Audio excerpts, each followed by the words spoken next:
तर आजच्या या व्हिडिओमध्ये आपण motion in a straight line हा चॅप्टर या ठिकाणी समजून घेणार आहोत. तर ऑब्जेक्टचं मोशन हे स्ट्रेट लाईन मध्ये जर असेल तर त्याला एक सेपरेट नाव सुद्धा आहे आणि ते आहे rectilinear motion. So what is mean by rectilinear motion, असा क्वेश्चन जर आपल्या माइंड मध्ये येत असेल तर डेफिनेटली एखाद्या ऑब्जेक्टचं मोशन हे स्ट्रेट लाईन मध्ये होत असेल तर डेफिनेटली ते मोशन हे रेक्टिलिनियर मोशन आहे. त्यानंतर आता मोशन काय आहे तर हे आपण या अगोदरचे स्टँडर्ड मध्ये समजून घेतलेलं आहे. Change in position of an object with time. तर विशिष्ट टाइम इंटरव्हल नंतर ऑब्जेक्ट जर सातत्याने त्याची पोझिशन चेंज करत असेल तर डेफिनेटली तो ऑब्जेक्ट मोशन मध्ये आहे असं आपल्याला म्हणता येईल. अदरवाइज तो ऑब्जेक्ट हा रेस्ट पोझिशन मध्ये असतो जर त्याची पोझिशन चेंज होत नसेल तर. सो मोशन आणि रेस्ट ह्या दोन्हीतला डिफरन्स काय आहे की एखादा ऑब्जेक्ट टाइम नुसार त्याची पोझिशन जर चेंज करत असेल तर definitely it is in a motion. And if the position is not change of an object with time then definitely object is at the rest position. आता मोशन काय आहे हे समजून घेतल्यानंतर आता ॲव्हरेज व्हेलॉसिटी आणि इन्स्टंटेनियस व्हेलॉसिटी ह्या दोन कन्सेप्ट्स आपण समजून घेऊ. आता average velocity, actual average velocity आपल्याला कोणती इन्फॉर्मेशन प्रोव्हाइड करते तर it tells us how fast an object has moving over a given time interval. म्हणजे जेवढी काही टाइम इंटरवल असेल त्या पूर्ण टाइम इंटरवल मध्ये ऑब्जेक्ट हा किती फास्टली मूव्ह होत होता हे आपल्याला प्रोव्हाइड करणारी जी व्हेलॉसिटी इन्फॉर्मेशन असते तर ती आहे ॲव्हरेज व्हेलॉसिटी. मात्र ॲव्हरेज व्हेलॉसिटीचा एक ड्रॉबॅक आहे की एका विशिष्ट इन्स्टंटला त्या ऑब्जेक्टची व्हेलॉसिटी किती होती हे आपल्याला ॲव्हरेज व्हेलॉसिटी सांगत नाही. सो ॲव्हरेज व्हेलॉसिटी जो काही गिवन टाइम इंटरवल असेल तर त्यामध्ये ऑब्जेक्ट किती फास्टली मूव्ह होत होता गिवन टाइम मध्ये तर तीच इन्फॉर्मेशन फक्त प्रोव्हाइड करतो. मात्र इन्स्टंटेनियस व्हेलॉसिटीचं वैशिष्ट्य असं आहे की it tells how fast object moves at different instant of time during that interval. तर ओव्हरऑल जेवढा काही टाइम इंटरवल आहे त्यामध्ये कोणत्याही क्षणाला कोणत्याही इन्स्टंटला तो ऑब्जेक्ट किती प्रमाणात फास्ट होता. Okay, so at different instant म्हणजे कोणत्याही इन्स्टंटला ऑब्जेक्ट किती फास्ट होता ही इन्फॉर्मेशन प्रोव्हाइड करणारी फिजिकल क्वांटिटी आहे instantaneous velocity. Instantaneous velocity define केलं असे limit the average velocity as the time interval delta t becomes infinitesimally small. Definition अशी आहे की जी ॲव्हरेज व्हेलॉसिटी आहे त्याचा आपल्याला काय घ्यायचं आहे लिमिट. आणि हे घेत असताना जो टाइम इंटरवल आहे डेल्टा टी तर हा इतका कमी घ्यायचा की तो time interval infinitesimally small means nearly equal to 0 इथपर्यंत तो टाइम इंटरवल कमी असेल. अगदी तेवढ्या इन्स्टंटला त्या ऑब्जेक्टचं आपल्याला change in position with respect to time ला जर आपण लिमिट दिलं delta t tends to 0 then it gives instantaneous velocity. and so formula आहे v is equal to limit delta t tends to 0 delta x upon delta t हा जो positive arrow आहे तर हा सिद्ध करतो की ऑब्जेक्टचं मोशन हे अलोंग द राइट किंवा अलोंग द पॉझिटिव्ह ऍक्सिस आहे. आता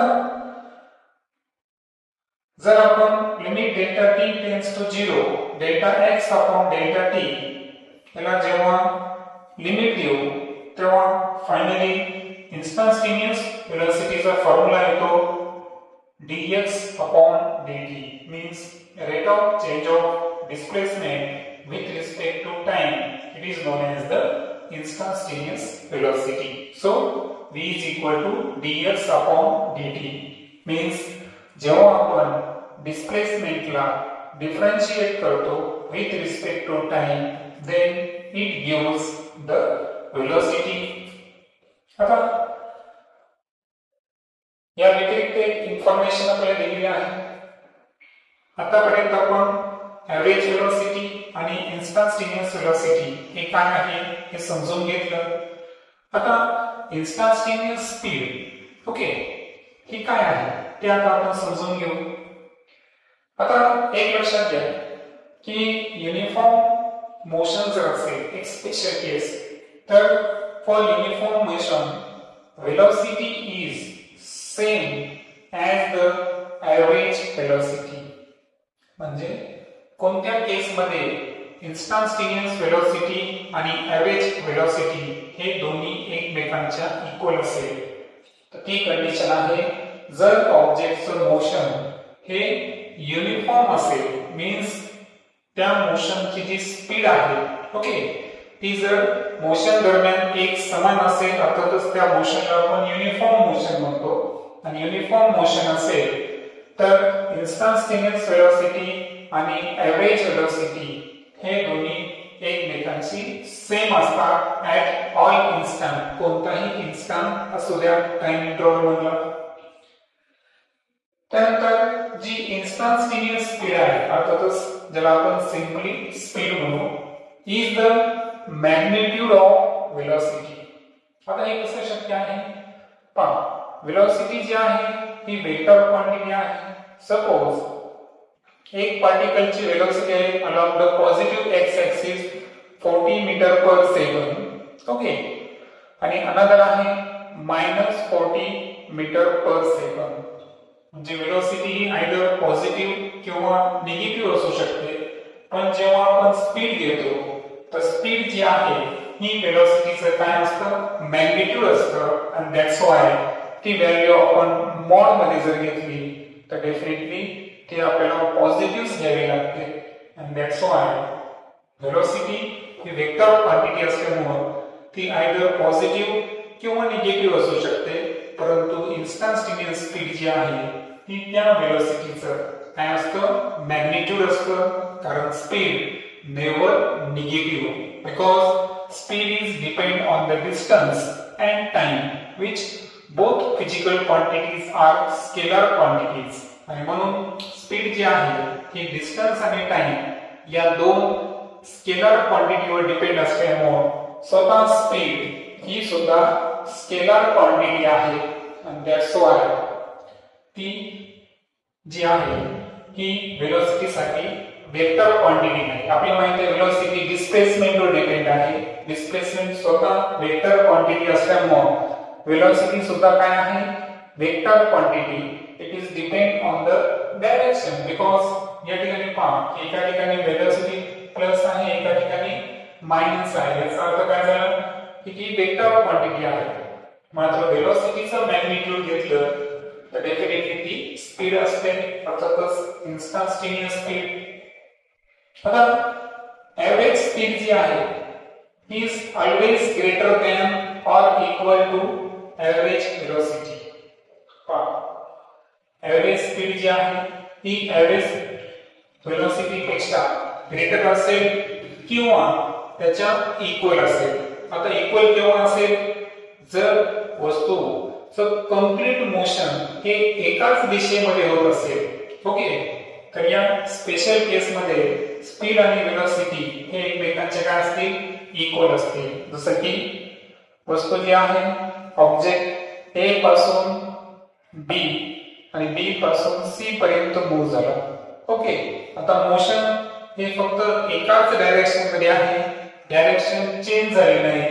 दॅट्स व्हाय एव्हरेज स्पीड ही एव्हरेज व्हेलॉसिटीच्या इक्वल असेल. मात्र ऑब्जेक्ट जर ए पासून बी पर्यंत पॉझिटिव्ह एक्स ऍक्सिस आणि त्यानंतर परत सी पॉइंट पर्यंत म्हणजे निगेटिव्ह वाय ऍक्सिस येत असेल, जसं की ऑब्जेक्ट अगोदर ए टू बी गेला आणि त्यानंतर बी टू सी आलं. ओके, सो यामध्ये जर पाहिलं आपण तर डिस्प्लेसमेंट जे आहे हे डिस्प्लेसमेंट काय आहे, ए सी. आणि जर आपण डिस्टन्स पाहिलं तर डिस्टन्स आहे A to B and B to C. म्हणजे या केस मध्ये जे डिस्टन्स आहे हे डिस्प्लेसमेंट पेक्षा ग्रेटर आहे आणि दॅट्स व्हाय अशा केसेस मध्ये एव्हरेज स्पीड ही एव्हरेज व्हेलॉसिटी पेक्षा कशी असणार, ग्रेटर असणार. कारण सांगतो मी तुम्हाला, एक लक्षात घ्या, ही जी स्पीड आहे, स्पीड कशावर डिपेंड आहे, डिस्टन्स अपॉन टाइम. आता सपोज या केस मध्ये ए टू बी, आता एक लक्षात घ्या, इथं ए पासून सी पर्यंत जर आपण ऑब्जेक्टचं ट्रॅव्हलिंग जर पाहिलं तर सपोज ऑब्जेक्टनं 10 मीटर डिस्टन्स ट्रॅव्हल केलं असं आपण कन्सिडर करू. ओके, आणि सपोज टाइम ड्युरेशन आहे 2 सेकंद पहिल्या केस मध्ये. ओके, सो पहिल्या केस मध्ये ऑब्जेक्ट ए टू सी गेलेला आहे एकाच डायरेक्शन मध्ये. 10 मीटर हे त्याचं पाथ लेंथ आहे, टाइम आहे 2 सेकंद. पाथ लेंथ म्हणजेच काय, डिस्टन्स. आता या केस मध्ये जर आपण स्पीड जर काढायची असेल आपल्याला तर आपल्याला माहित आहे की टोटल डिस्टन्स किती आहे 10, टाइम किती आहे 2, ओके, मीटर आणि सेकंद. सो स्पीड जी आहे ती आहे 5 मीटर पर सेकंद या पहिल्या केस मध्ये. आणि पहिल्या केस मध्ये जर आपण व्हेलॉसिटी काढली, ओके, सो व्हेलॉसिटी जर काढली तर ती असेल डिस्प्लेसमेंट अपॉन टाइम. आणि डिस्प्लेसमेंट जे आहे इनिशियल पोझिशन आहे ए, फायनल पोझिशन आहे सी, आणि सो एसी मधले डिस्टन्स आहे 10 divided by 2 is equal to 5 metre per second. म्हणजे केस 1 मध्ये जर पाहिलं आपण तर जी एव्हरेज स्पीड आहे, ओके, ही एव्हरेज स्पीड एव्हरेज व्हेलॉसिटीच्या काय इक्वल आहे, कारण मोशन दरम्यान ऑब्जेक्टनं कुठेही डायरेक्शन चेंज केली नाही. पण सेकंड केस मध्ये जर पाहिलं आपण, ओके, सो सेकंड केस मध्ये जर पाहिलं आपण तर ऑब्जेक्ट अगोदर ए टू बी गेलेला आहे आणि त्यानंतर बी टू सी रिटर्न आलेला आहे. सपोज हे डिस्टन्स आहे 10 मीटर, हे आहे 5 मीटर. आता सपोज आपण कन्सिडर करू की टोटल टाइम जो आहे हा 3 सेकंद आहे. म्हणजे ए टू बी आणि बी टू सी रिटर्न येण्यासाठी टाइम किती घेतला आपण 3 सेकंद. तर स्पीड जी आहे सेकंड केस मध्ये ते आहे डिस्टन्स अपॉन टाइम. डिस्टन्स जर पाहिलं आपण तर A to A B plus B C, so 10 plus 5 is equal to 15 upon 3 is equal to 5 metre per second. मात्र जी velocity आहे, velocity is depend on the displacement. Displacement initial position A, final position C. AC मधले distance काढायचा असेल तर AB मधून BC subtract करावं लागेल. 10 minus 5 is equal to 5 upon 3 is equal to 3 2s are 3 1s are 3, 2 remaining are 3 6s are 3 6s are. So G velocity आहे ती आहे 1.66 मीटर पर सेकंद. तर या केस मध्ये एव्हरेज स्पीड ही एव्हरेज velocity पेक्षा काय आहे, ग्रेटर आहे. आणि सो सेकंड केस मध्ये जर पाहिलं आपण तर average speed is greater than average velocity. So आपण दोन केसेस पाहिल्या. पहिली केस ऑब्जेक्टचं मोशन सेम डायरेक्शन मध्ये असताना स्पीड आणि वेलोसिटी एकमेकांच्या इक्विव्हॅलेंट आहे. सेकंड केस, जेव्हा ऑब्जेक्ट हा अगोदर पॉझिटिव्ह एक्स डायरेक्शन आणि त्यानंतर निगेटिव्ह डायरेक्शन ला आला, तर या केस मध्ये speed is greater than velocity and so overall conclusion काय आहे की average speed is always greater or equal to average velocity.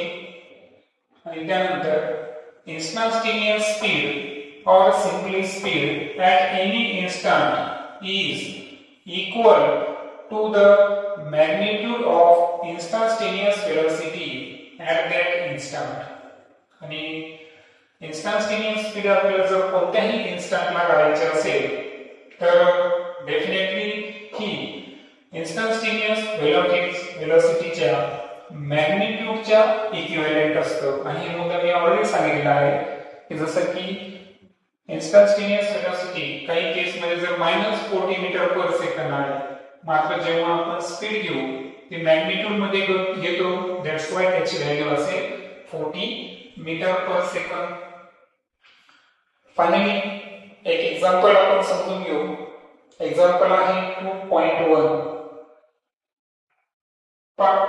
Position of an object moving along x-axis is given by x is equal to a plus bt square, where a is 8.5 meter and b is 2.5 meter per second and t is measured in second. So a जे आहे ते distance कारण metre मध्ये दिला आहे, b जी आहे ती velocity metre per second आणि सेकंद मध्ये दिला अर्थातच t जो आहे तो आहे time. What is the velocity at t is equal to 0 and t is equal to 2 second. तर या ठिकाणी आपल्याला इन्स्टंटेनियस वेलोसिटी काढायची आहे. आणि त्यानंतर what is the average velocity between t is equal to 2 second and t is equal to 4 second. Okay, so आपण calculate करू. आता एक लक्षात घ्या, वस्तूचं जे मोशन आहे हे आहे along the x axis, positive x axis, आणि हे होत असताना जे डिस्प्लेसमेंट दिलेले आहे आपल्याला ते आहे a plus bt square.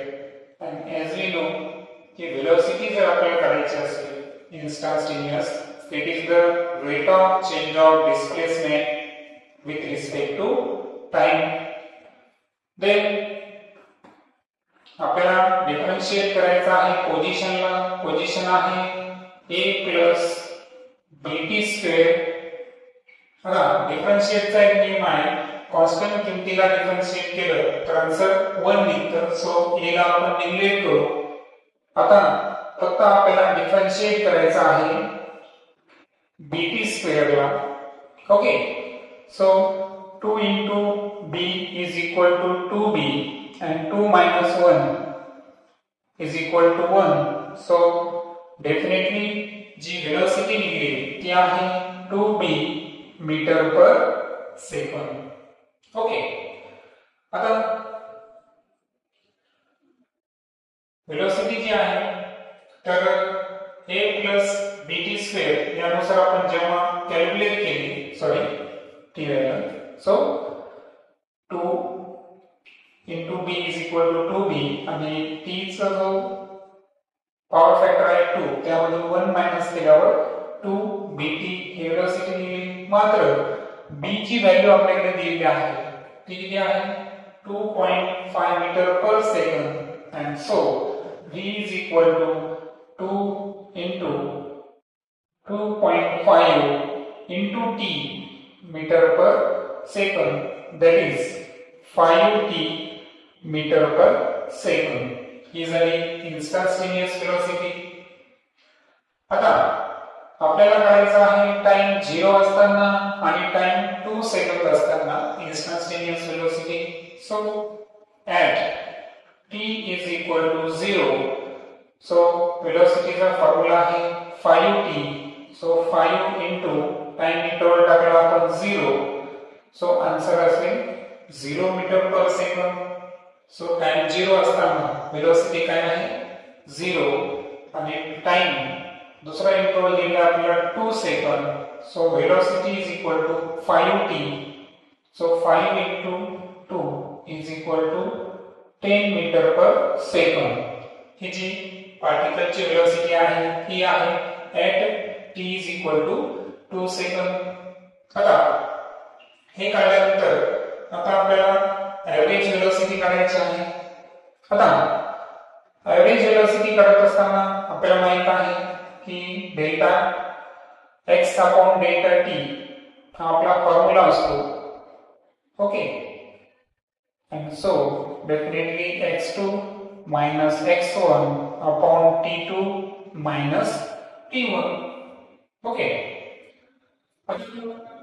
कारण डेल्टा x म्हणजे final position upon initial position आणि टाइम इंटरवल म्हणजे final time upon initial time. आता ओव्हरऑल जर पाहिलं आपण तर आपल्याला टाइम इंटरवल दिला आहे between 2 second and 4 second. So आपण असं कन्सिडर करू की t1 जो आहे तो आहे 2 सेकंद आणि t2 is the 4 second. Okay, so दोन्ही टाइम इंटरवल आपल्याकडे आहे. आता काय पोझिशन संदर्भात, सो आता x2 मधून आपल्याला x1 वजा करायचा आहे. आता आपल्याकडे पोझिशन जे आहे तर त्या संदर्भात जे फॉर्म्युला आहे x is equal to a plus bt square. यामध्ये final position x2 is equal to a plus bt square. यामध्ये आता टाइम इंटरवल जो आहे आपला फायनल तो किती आहे 4 आहे. सो a प्लस आपल्याला t ची किंमत इथं 4 टाकायची. सो 4 चा square 16. So 16b. Suppose equation number 1 ही आपली पार्टिकलची फायनल पोझिशन आहे आणि सेम पद्धतीने जी इनिशियल पोझिशन असेल x1 is equal to a plus bt square. आता इथं आपण टाइम t2 घेतला होता, इथे टाइम आपण t1 घेणार आणि so a plus b into so time t1 आहे तो आहे 2 सेकंद. सो 2 चा स्क्वेअर झाला 4. So a plus 4b is a final position. So final initial position. तर x2 फायनल पोझिशन आपण फाइंड केली टाइम t2 अगोदर 4 सेकंद असताना आणि x1 आपण फाइंड केलं इनिशियल पोझिशन टाइम t1 अगोदर 2 सेकंद असताना. आता सर्व किमती आपल्याकडे आहेत. ओके, सो पुन्हा एकदा सांगतो. 4 किमती आपल्याला लागत होत्या. x2 फायनल पोझिशन हे आहे a plus 16b. So a plus 16b minus x1 जे आहे ते आहे इनिशियल पोझिशन ज्याला आपण रिप्रेझेंट म्हणजे टाइम t1 हा 2 सेकंद प्लेस केल्यावर ते व्हॅल्यू आहे a प्लस 4b ते divided by t2 minus t1. t2 जो आहे आपल्याकडे सॉरी t2 आहे 4 सेकंद, t1 आहे 2 सेकंद. So 4 minus 2 is equal to आता आपल्याला माहिती आहे की प्लस हे आणि मायनस हे इथं कॅन्सल होणार आहे. 16b आणि प्लस जे आहे हे मायनस प्लस मायनस होतील. सो 16 मधून 4 सबट्रॅक्ट करा 20 upon 2 is equal to 6p. मात्र p ची व्हॅल्यू आपल्याकडे आहे ती व्हॅल्यू आहे 2.5. सो 6 into 2.5 जर आपण मल्टिप्लाय केलं सो आन्सर येईल 15 मीटर. ओके, आणि म्हणून ऍक्च्युअली वेलोसिटी आहे 15 मीटर पर सेकंद. ही